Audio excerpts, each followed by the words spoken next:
basically, in order to give over, the teacher himself must contract himself, and that itself takes a tremendous bitul, because he has to condense everything he has into a format that's in the plane of the receiver to understand, the student to understand.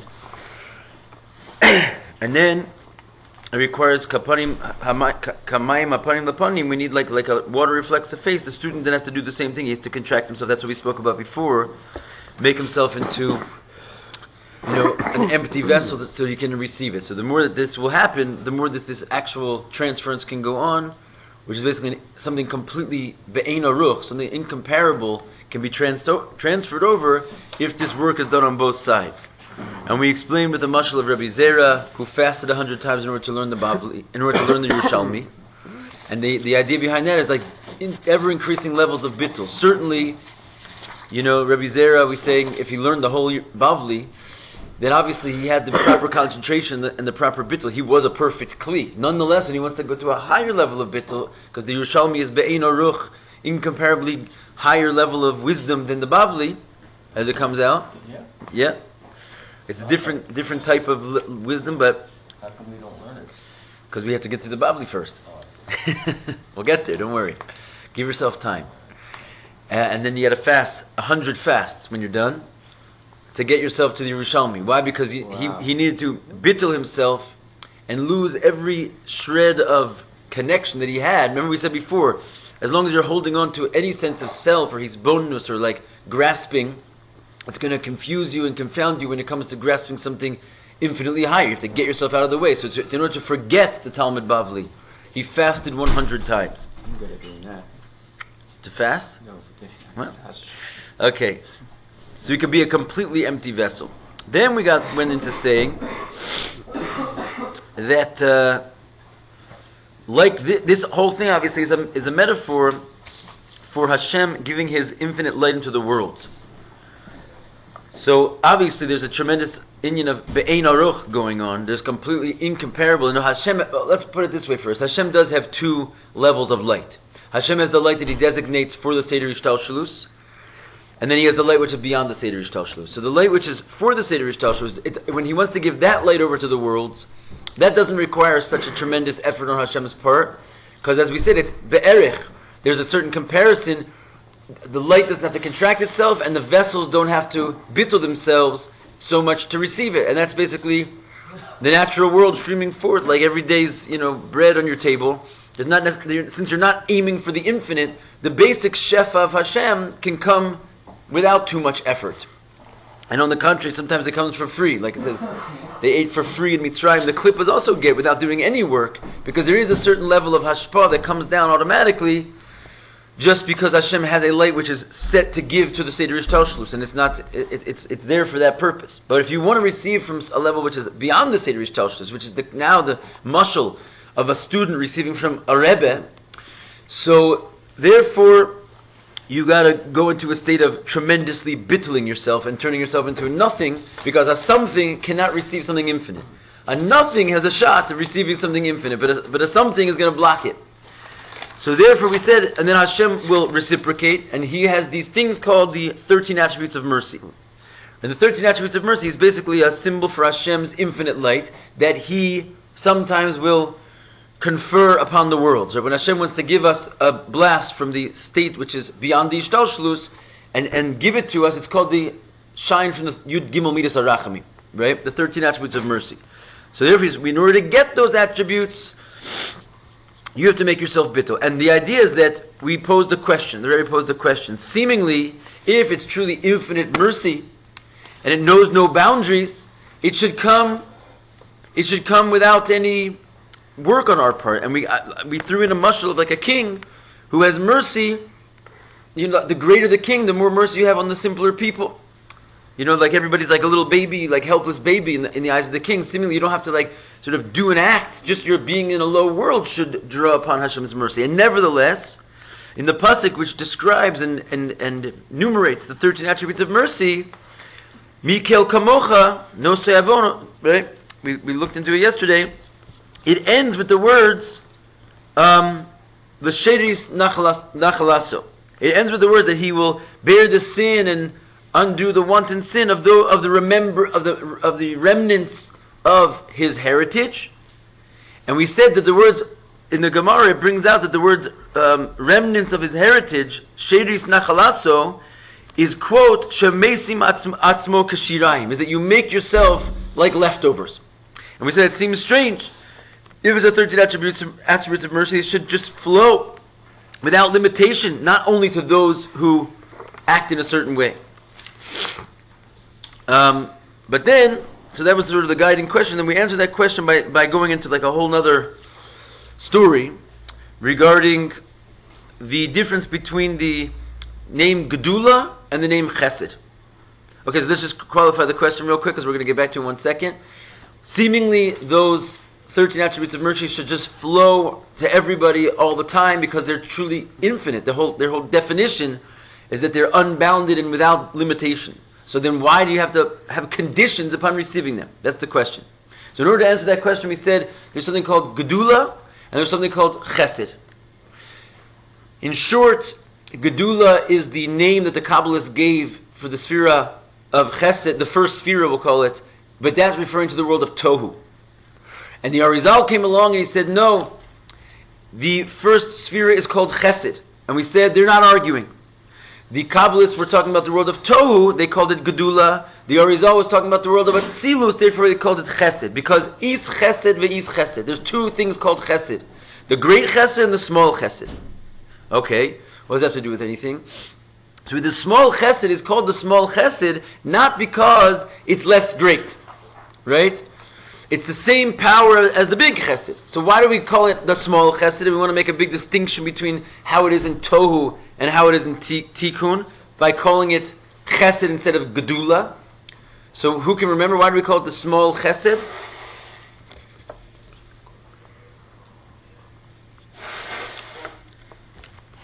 Should we make prizes? Yeah. Okay. It was just yesterday. The small Chesed is because you make yourself small in order to receive it. Remember that? And we said it's like the Indian of tzedakah u'mishpat. We went into that for a few minutes there. The idea is that Avram Avinu, who took over the role of Chesed of Atzilus in his lifetime, the point that Chesed of Atzilus came to HaKadosh Baruch Hu and with complaints like, listen, you don't need me around here if you got this guy in the world. Chesed of Atzilus is the small Chesed. The small Chesed versus... which is Chesed of Tohu. Yeah. So Chesed of Atzilus, why is it called the small Chesed? Because in order to get it, you have to make yourself small, not because it is smaller. And he goes and shows that it's clearly not smaller because Avram was bearing that, and and the whole world was filled with Chesed because of him. So that was meant to indicate how it's just as big as any other Chesed. It was like the unbelievable, tremendous flow of Chesed. So it's called small because in order to get your hands on it, you have to make yourself small. And what does it mean to make yourself small? To realize that everything you have is extra. Because you don't need anything, because you're nothing. You're a person without need. You're a person without even a realization why you even need to be in existence. In other words, you don't see yourself as taking up place. So therefore, everything that comes to you, you give out. And that's why we see Abraham as an Indian of everything he had, he gave away to another person. And we talked about this Indian of tzedakah and mishpat. What's tzedakah and mishpat? Chesed and mishpat. Tzedakah and mishpat similar. That when something comes to you, the first thing you do is a mishpat, a judgment. How much do I need for my real survival? And then you take exactly what you need in order to exist, and everything else becomes extra. So you can only imagine what the world would look like today if people lived like that, right? There's billions and billions and billions. Someone just showed me like a little thing. There's a lottery going on in the world for $1 billion. I don't ever heard of anything like that in my life. Has that ever happened before? They're giving $1 billion away in a lottery. So they said if you would figure out like the population of America and divide it and give that $1 billion to each person, you basically end poverty. Like they figured out some kind of a thing. I don't know, what did it say? Does it work like that? No. Comes close, then. $3 a piece. Yes. $3 a piece? If you give it to all the poorest people. Oh, all the poorest people. Okay. You could do a lot with $1 billion. You can buy everybody a cup of coffee. That's all it is. Wait, seriously. Let's say just the poor people. You couldn't end like mamish. You could build big organic hydroponic houses. Put it like this. Put it like this. You know. All right, scratch that model. I don't know what I saw. Someone showed me something wrong, but I did see this.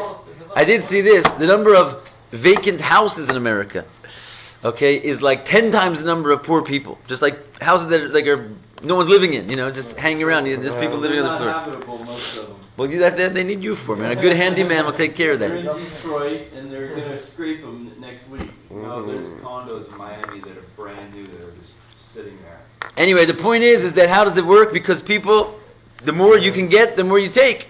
Whereas the way Avram Avinu works is he takes the very, very, very most minimal that he can possibly get, and then everything he has is extra. So basically, you make yourself small, and then you have a tremendous level of chesed. So the more you contract yourself, the more it shines through. So this was then supposed to be an answer for our original question that we just asked. This Indian of why do you have to why are there conditions upon receiving the midah of Rachamim, Hashem's Rachamim? So the idea is that really Gedula and Chesed are the same exact thing. The only thing is what? When it's in the realm of Gedula, when it's in Tohu, it's impossible to reveal itself. Because basically it's in a state of infinity, but it can't be given over to another person. But when you'll have an Avram Avinu, when you'll contract yourself and make yourself into like a nothing, so then you have the ability to access all the infinite light and actually share it with someone, actually bring it to a state of revelation and pass it through into a world where it can actually be seen, because it's the same level of Gedula, but it actually has an access point to be revealed. So that's the idea that Chesed Zuta and Chesed Rabbah, the big Chesed and the small Chesed, Gedula and Chesed, they're really exactly the same thing. The only thing is, when you make yourself small, you make like a channel and an opening for all that Gedula to come in and be experienced in a lower world. You make a kli for it. Until you make yourself small, there's no kli to receive it. When you make yourself small, all of a sudden it can be seen, it can come out. So basically that's what the Arizal is not arguing with the Ramak. They're both the same exact midah. It's just that in order for it to present itself, it requires a kli, which is the kli of bitul. And so the same thing is true with Hashem's mercy. Someone who wants to receive the Yud Gimel Midas of Rachamim, it's only l'shedis nachalaso. It's only to someone who makes himself like Shiraim, because the way to experience the Yud Gimel Midas of Rachamim is that you have to contract yourself in order to receive something infinite. Hashem's Midas of Rachamim are infinite kindness, infinite mercy upon a person. In order to perceive something infinite in a finite world, you have to disappear, basically. You have to make yourself like extras, like there's no need for your existence. Then you give a fountainhead to the infinite to flow into the finite world. Here's a question, this idea of bitul. You can't do 100% bitul, or else you wouldn't exist. That's why Abraham said ani afar va'efer, because he could have said ani klum, ani efes. So it's like you have to reach the point where you can't do too much bitul, or else you're not going to be around anymore. And the idea of shirayim, you're a remnant, but you're still there. So like, but the part of you, I guess, that's there, because you have to, right? I mean, it can't be 100% rake. You can't be 100%. Well, I don't know why they use the part of you, I guess, the part of you is there. Is like take the analogy of Afer v'Efer. It's like the idea is that it's the basic kli, right? Is left. In other words, you are completely empty, but I mean you're empty. You're empty. The kli is empty. It doesn't mean the kli is not there, right? The Yesod ha'afar is the building blocks of the tree, is what it says in Tanya, right? You have the other three elements that, like, when you burn the tree, you bring it down to like its essential, what it is, its essential piece, right? Which is just like it's pure gashmi. It's all like the things that puff it up and make it beautiful to the eye and they go away, and you're left with like the basic essence of yourself. So yeah, you're not supposed to literally disappear. You're supposed to make yourself into this point of chochmah where you're a perfect kli for the infinite. If you disappear entirely, we're going to get to that. There is a level of like just not being, and like in the place of you is the Eibishter. But at this point, we're not saying that yet. We're saying you're an empty vessel, as opposed to a vessel filled with stuff. So you're still a vessel. Once you reach that, you don't really have to receive anything, because you've received it. You've received the ultimate. So there's no need. Well, if you're looking for yourself to receive, I guess. Abraham was rich also. How can you be rich when you gave everything away? He didn't give everything. And that everything was, everything that came to him left satisfied. In other words, he was generous. he was generous. He was generous with, it says, with his money, with his body, and with his soul. Okay. So, that was the review from yesterday. Did you get that, basically? Yep. The idea of the main point, I guess, we take from there is this notion of Gedula and Chesed, that you can bring the infinite into a finite place, and the secret to do it is bitul. Okay, so we'll go on for today. Vav.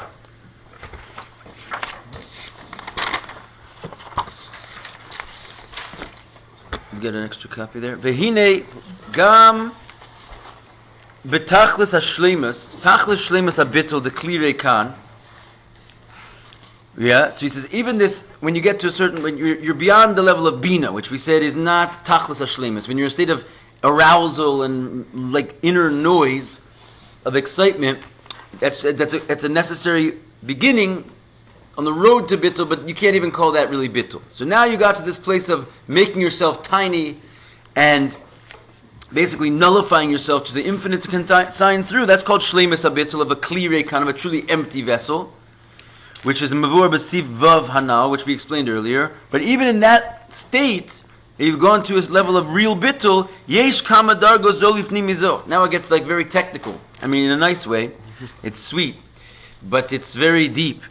He says that there's many, many levels even higher than what we just described. And it was, like you said, like what else is, like, you kind of have a perfect leading question there. Where else can you go from there? But you'll see you can go plenty of places. We can understand this by what the Rabbi Rashab teaches us in the Hemshech Samek Vav. There you go, Baruch. There you go. So he says, the Perish Maimer Razal, and he brings there the Maimer Razal, Sayag lechochma shtika. A fence for wisdom is silence. Simply meaning that it will preserve your wisdom if you don't say anything. People will think you're wiser than you are, maybe, because you just keep quiet. But in general, this is the idea. A fence for wisdom is silence. And he says, Sheyesh b'zeh gimel dargos. So the Rabbi Rashab breaks this statement down very beautifully. And he says there's really three levels that are discussed there. Sayag, lechochma, shtika. It's not just one statement, it's three levels. Chochma, sayag lechochma, and shtika, as we're going to explain. So he says there's three things. There's something called chochma, there's a fence for chochma, and then there's silence. Three levels. But first, and we're going to get to that. But what we explained earlier in Sif Dalit, Shalom maspika bitul, shemitzad in hisbonus b'chinas bina, where we said that when you'll use your hisbonus, it's not going to give you a sufficient level of bitul, because you're working with the level of bina. Kevan she'inyan hisbonus maybe l'rash v'hispalus. Since the whole concept of meditation, or like we said, hisbonus comes to the word to building ideas and getting like excited about your own sort of construction of thoughts, that brings to rash v'hispalus. It brings to a sort of inner excitement and noise inside of you, hepech habitul, which is the opposite of being a perfect receptacle. So bina, we already got through this. V'rak agdei hamshachas hachochma nase inyan habitul. And only if you'll draw down the level of chochmah and start to work with your chochmah faculty, which is not an Indian of building, as it were, but it's an Indian of removing the building and getting it down to sort of the essential seed, removing every thought you have and just sort of being a perfect receptacle. Only through this drawing down of chochmah can the Indian of bitul really come to wholeness. So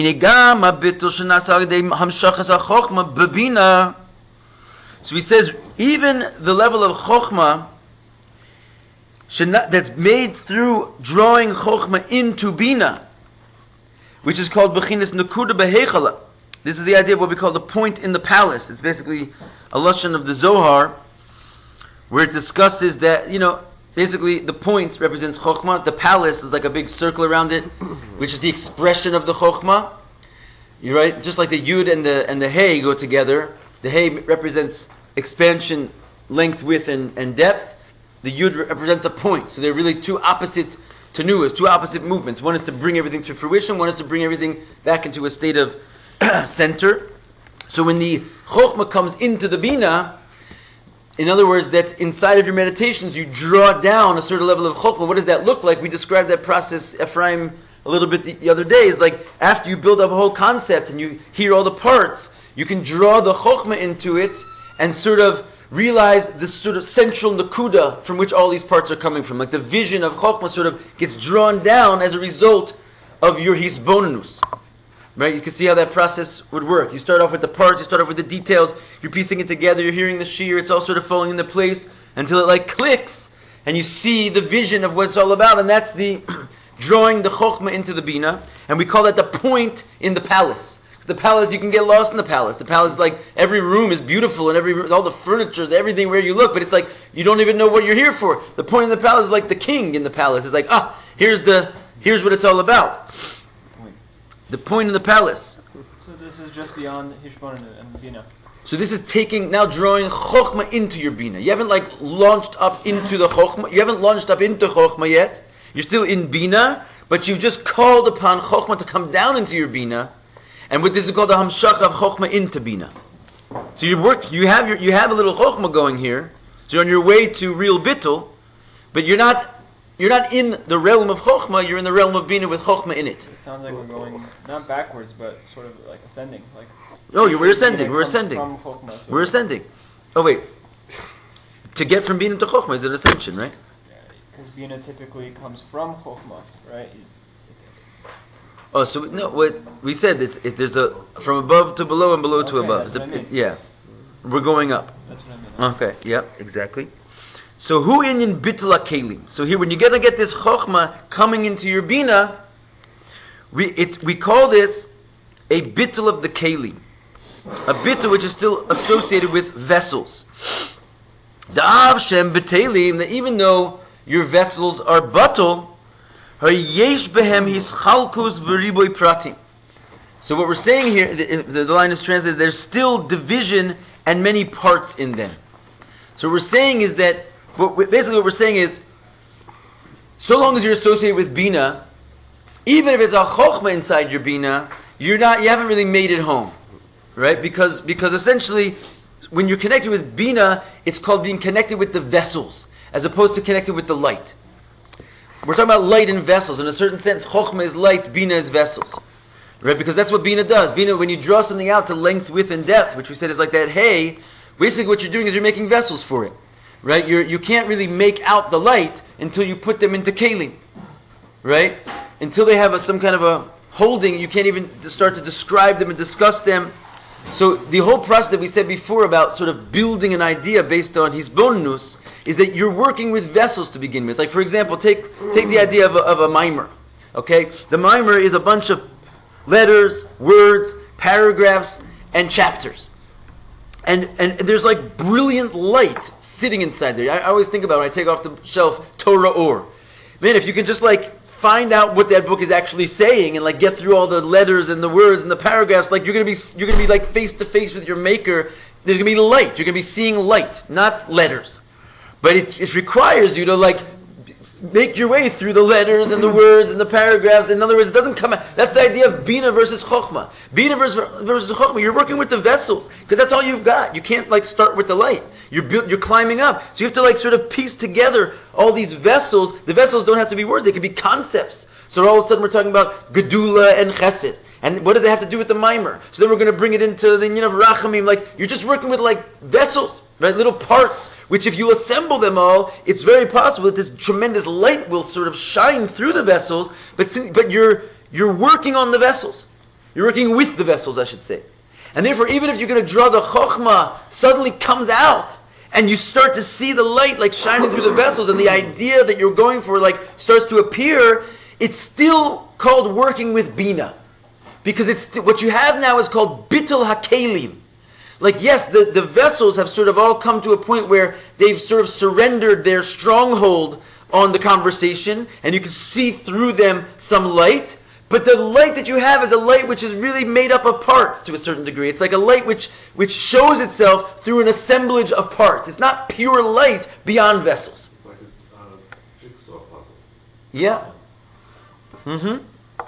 Which means that even after the puzzle's finished, you can see all the lines. You know, it's not like a picture without those lines. Those lines still blur the beautiful crispness of the picture. Very good. So this is called Nakuda Behechala. This is like what we call the point in the palace. You've got that point, but you still got a palace. And that's called the bitul that's associated with the kelim. That even though they're betelim, hari yesh behemis chalkus v'riboy pratim. There's still like stuff in your picture. There's still lines dividing it. You don't really launch into the realm of chochmah proper. So now we're ascending. So he said above that is the level of bitul that comes really from the chochmah itself. You go right into, you're out of bina, even out of the chochmah in the bina, and you go right into the chochmah. Kamavur Sham, as it's explained there being the mimer from the Rebbe Rashab, because again we're really getting back to this sayag l'chochmah shtika. We want to understand that, but in order to understand that, we have to understand all these different levels of chochmah. So as it's explained over there, sha'adugma lezeh hu inyan bitul ha'oros. The example for arriving at the state of chochmah is the inyan of the bitul of the light. Sha'or eino b'chinas metzias davar lios davar nosaf al ha'etzem. Meaning to say, what is the experience that the light has when it's bitul? That's what means the bitul of the light. Not that you're nullifying the light, but the bitul that's experienced by the light. And the idea is that the or einu b'chinas metzias davar, that the light is not a thing, as it were, a metzias davar. It does not have an existence of a thing there. Lios davar nosaf al ha'etzem, so that there is something other than the essence in the story. You know, when you talk about kalim, the bitul of the vessels, there is something happening there, because a kli is a thing. A kli has it's a matzias. It could be a nivra, it could be a created thing, it could be a formed thing. Whatever it is, it's the idea that when you talk about kalim, the discussion is revolved around now you have a thing, you have an other. When it comes to light, though, light is not a matzias of a thing. It's not something other than the very essence itself. It's just that it's the essence showing itself. So if you're a vessel and you're stuck into the state of vessel, you can't really ever get out of being a thing. You could just sort of recognize that your thing is really a reflection of something higher than you. That's what means the bitul of the kalim. When you get that point in the palace, you could see that all these pieces are really there to reflect a higher picture. They don't stop being pieces. They don't stop being an other. But the purpose of their being other, which is to be a reflection of what's above them, comes clear to them. But they're still stuck in their matzias. But the light has no matzias. The light is not a matzias of a thing. We call it light, which is a little bit the best we can do. The Kabbalists, they gave great analogies, but they're always limited in a certain sense by the fact that everything in this world is a thing, even light. But light is the least thingy thing they could think of. All right? And the idea is because it really is. It's like, what is it? You can't touch it. You can't, it's like an intangible entity. And that's what they were trying to get close to, the idea that it's not a matzias. It's not like a vessel. It's not a thing in the same way. And therefore, its bitul is in such a sense that it doesn't feel like it has a separate identity from its source. It's just literally a reflection of its source. It's not a thing which is mirroring its source. It feels no other existence but its source. And that's called bitul of the light. The feeling that the light has is that level of bitul, versus the feeling that the keli has, even when it's in its highest moment of bitul. You understand? Are we still on the first level right now? We've gone from bina to chochmah inside of bina, and now we're in chochmah proper. So I don't know. That's the level we're on. The 3 levels I'm referring to: chochmah, fence for chochmah. We didn't get to that yet. We didn't start to unpack that yet. We said there's 3 levels called sayag l'chochmah bina, and we're going to understand it by the end of this paragraph. But in the meantime, we're just trying to explain levels of chochmah, and then we're going to assign definitions. What's davar nosaf? An other thing, like an additional thing. That's like the main point of this sentence. That the light is not experiencing itself as a davar nosaf al ha'etzem, an extra thing on top of the etzem, right? Like basically you have your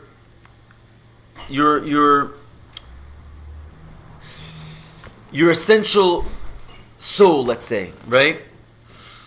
It has chochmah, bina, and das, chesed, gevurah, tiferes, etc. Those are those your essential soul? We've talked about in previous classes that those are also called sort of garments to a certain degree. They're garments that reveal the soul, but they're still not your pure soul. Your pure soul is not divisible into parts. It doesn't have any names, right? So basically what he's saying here is that those are called dvarim nosafim.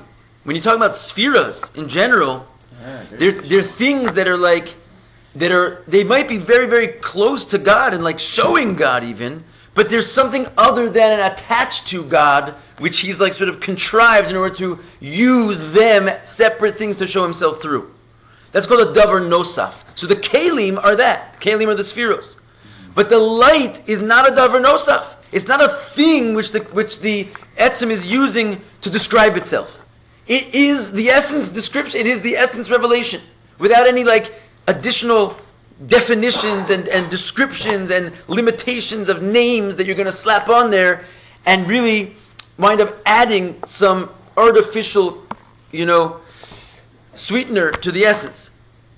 You follow what I'm saying? So the light is not that. The vessels are that. The light is not that. It's not a davar nosaf. It's not an add-on to the essence. And therefore its experience of itself is nothing other than the experience of the essence. It feels itself to just be the light that's revealing the essence. We're going to a mimer of the Rebbe Rashab. It's like more detailed. That's what I was saying. It's like technical. That's how the Rebbe Rashab works. He's getting into the mamash fine print. The kain hu bechinas chochmah, she bechinas geven levan. So he says, he gives a much better analogy. He says this is what chochmah is, the pure chochmah, above chochmah's association with bina. It's called geven levan. What is geven levan? It's actually not white. It took me many months and maybe even years of confusion to figure out. It's clear. It's clear. It means clear. The color clear. Right? Clear is also a color. What's that? It's given. Gevin means color. And Lavan does technically mean white, but it doesn't mean that here. It means clear. That basically it is a color, because you could have a blue glass, a yellow glass, a white glass, and a clear glass. And what color is that? It's clear. It goes into the realms of definitions, and so to speak. But it is interesting because it's not. This is now a perfect explanation. It's not a davar nosaf on the etzem. You see that now? It's not something added on to the glass itself. The glass is clear. Not that there's a clear glass that's painted white, which gives you a description of the glass that or red or yellow or blue. Which those are like the spheros. Those are like the vessels which sort of cling on to the essence in order to give it all kinds of colors and descriptions. But if you get away from all of its colors and descriptions, it sort of has its own intrinsic description, if you will, itself, which is just indicated by the color clear. It's a color, sort of. It's a color which completely gets out of the way of the glass, and therefore it doesn't experience itself as something other than the glass itself. It is something other than the glass itself. It's the color of the glass. But this is a level of bitul, of an entity that's so bitul that it has no experience of a relationship with the essence. It thinks itself to be the very essence. It's the essence. You ask you what is clear. Clear will raise up and say, "I'm the glass." He's not the glass, but he feels himself to be nothing other than the glass. You following this? So if it had a color, then it would be concealing the essence? Yeah, I mean, in one hand revealing, and one hand concealing, but that's what the vessels do. But the clear makes total revelation. It shows you the thing itself, right? It might not show you that the thing can be blue, yellow, red, and green, which is also kind of awesome for a glass to show you that it can be that. So it's not In other words, not to say that the vessels are not also a type of revelation; they're a different type of revelation. But they're a revelation of like some other thing the essence can do. This is a revelation of the pure essence as is. That even though it is a color, it's an essential color. It's the color of the thing, the natural color that the thing automatically gives off. It's not colored. So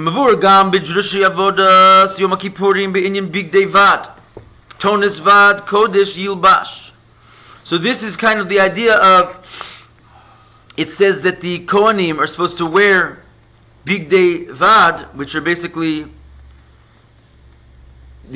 what is bad? It's cloth, but it's flax. It's a simple stuff. The idea is that, right, it's a simple stuff, but the idea is that it's not colored with anything. It's like you just wear the material is the color that the material is, as opposed to all the fancy dyeing that would take place with the 8 garments that the Kohen Gadol would usually wear.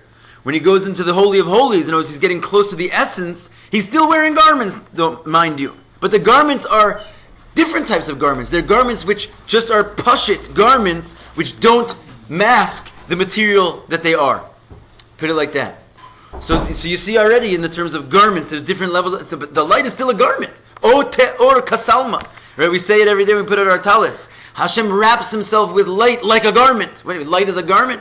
Light is, so to speak, the thing that the garments are on top of. No, light is a garment too. It's just like a clear garment. And now we're starting to understand what chochmah is.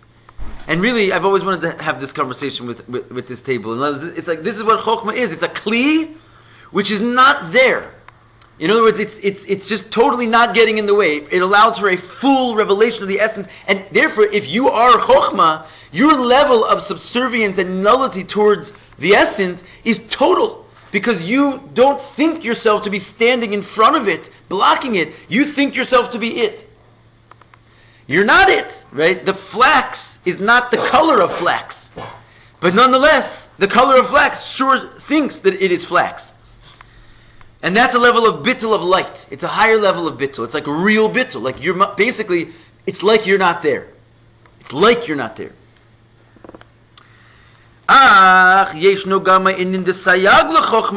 Okay, so as far as Eli, back to you for a second. Yes, that is chochmah. Now we're going to sayag l'chochmah shtika, right? In other words, now we're going to fill in all these definitions, make it interesting, sort of give us a little reminder of how to think about this in a quick line. Ki b'chochmah yesh b'chinas chitzonius ha-chochmah. Because chochmah itself also has what's called chitzonius of chochmah, the external aspect of chochmah. Dahainu, kefi sheyachol liyos shayeches lebina, kanal. And that's what we said, that's its way of having some shaykhs with bina.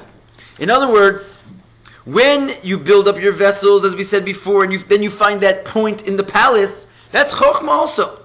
It's chokhmah sliding down into the realm of bina, right? And it does its job there. And it was why all of a sudden you see a crisp, clear picture, even though it's a puzzle, and you see the lines, but you see the picture also. When you got the pieces of the puzzle, you don't see any picture. So suddenly, when you can make out the picture, it's because this level of true revelation of the essence has just sort of come into your sphere. But that is only called chitzonius of chochmah, because it comes down and dances at the party of bina. Basically, it's not like its true place. So that's also called chochmah, but it's called chitzonius chochmah. Oh, afilu kafi shehi b'fnei atzma. Okay, so now this is again it's technical. Please keep your thinking hats on. So we said that's one thing called chitzonius of chochmah, is when it goes into bina. But even we can say that chitzonius of chochmah is even at a higher stage, is also only called chitzonius, external chochmah. Afilu kafi shehu b'fnei atzma. Even actually when chochmah will be on its own, not dressed up in bina's world. Aval hi yadayin bedugmas or sheyesh lo gevin. Elishu gevin atzmi. But even chokhmah that we described before can also sort of be called external chokhmah. Even this wondrous place that we described.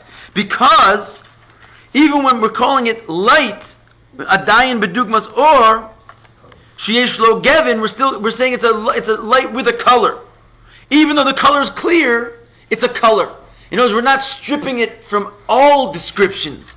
We're stripping it from add-on type of descriptions. But we're leaving it with a sort of an essential description, but a description it is. So even that level can be called external chochmah. Chochmah can go higher than that. Does everyone understand this so far? Which level? We're talking about, what we just said right now is that there's something called external chochmah. And we say that external chochmah is actually itself can be in two different places. In other words, meaning to say that there's like the coarser description of external chochmah, and even there's a higher level of chochmah which is more refined, but it's still called merely external. That you understand what I'm saying there? So in other words, when it goes out into Bina and like gets into the sphere of Bina and brings a little light of chochmah into Bina, that's for sure external chochmah. It's chochmah leaving its place. But even when chochmah is in its place and you're in the sphere of chochmah itself, that's actually also called merely external chochmah. That's not the real deal. Why? Because even though it's talking about basically light, it's talking about the color of light, right? It's talking about basically, it's the idea of, it's still, in other words, let's say Bina is orange and Chesed is blue. I don't know, there's actually colors for the spheres, but let's just say every sphere has a color, and Chochmah has the color clear. It's still a color, it's just clear. It's not getting away from the idea of being a description, right? You can still call it, this is white, this is blue, this is clear. So it's still, like, so to speak, in the realm of being associated with the colors and the descriptions. It's just that it has a unique brand of coloring, which is a color of the essence, as opposed to an add-on color. But the fact that it's called a color still gives Chochmah there the title external Chochmah. You follow? So that means it's not pure? It's not the ultimate state of Chochmah. But it's getting there. It's higher than Chochmah and Bina, but it's still not It's like a essential Chochmah. Still a diffused little- light. Diffused light? What is diffused light? Like it's going through something. It's not like the No. light itself. No, I would say, It's light going through glass. no, light going through glass makes it different colors though, right? It changes it. White light It's splits different on into the the other side. spectrum. Right, so if it splits into the spectrum, let's say like this, right? Here's a perfect example. When light goes through a prism, Yeah. so then that's like lower than Chochmah. That's Bina and below. Because it's already a color, a different color than itself. But when light will come through a glass, and it will not be a prism, and it will just shine white light through a glass, okay? That's like a description of Chochmah right now. Like, there's still something there. It's just that the thing that's there is mamish not getting in the way. It's not changing the flow. But it's not the light yet, really. It's not mamish. It's still a color of a thing. It's still a levush. It's still a garment. It's just that it's a clear garment as opposed to a colorful garment. How's that? That works? Yeah. Okay. What's this word, a daim? Still. V'yesh b'drega nailis. Nailis yoser b'inyan ha'or. But now we can get to even a higher level of light. She'ein lo gevin klal. Afil lo gevin atzmi. It has no color. It doesn't even have the essential color, like the color of light. Hainu kefishu makoro v'yosu kalul b'maor. So at first you could say, like, what are you talking about? How can it have a color?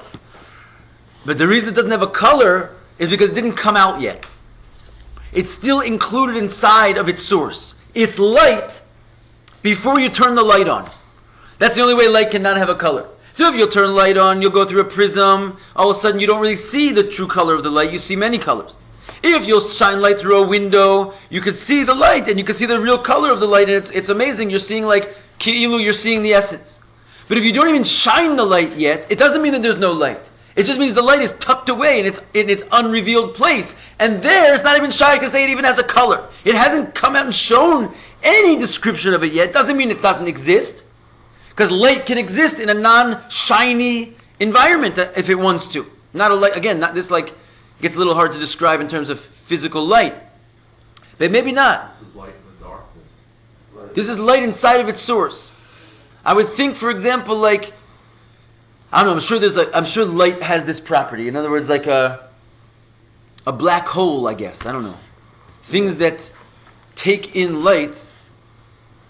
Is there no light in that place? It's just that we can't see the light in that place, right? It's basically holding its light back from shining to us. Doesn't mean that the light is not there. You want to say something? Ultraviolet spectrum, the like microwaves or something. Okay, that's also cool. Yeah, Invisible light spectrum. light that you can't see, but still, one could argue that is still in a state of shining. In other words, that's just another color of the light to a certain degree, right? Although I like where you're going with that. But I'm saying, like, imagine, for example, a situation like every time a star shines to us, it means that the light is coming out of the star, right? But as far as I understand what a black hole is that it's such a massive thing that it draws all light inside of it, right? So by the time you look at it, you don't see light because the light's going the other way, basically. It's not coming to you, it's coming to it. So when you look at the thing, it looks black. But it doesn't mean it's not filled with light. On the contrary, it looks black because it's filled with light. Just other light that you can't see.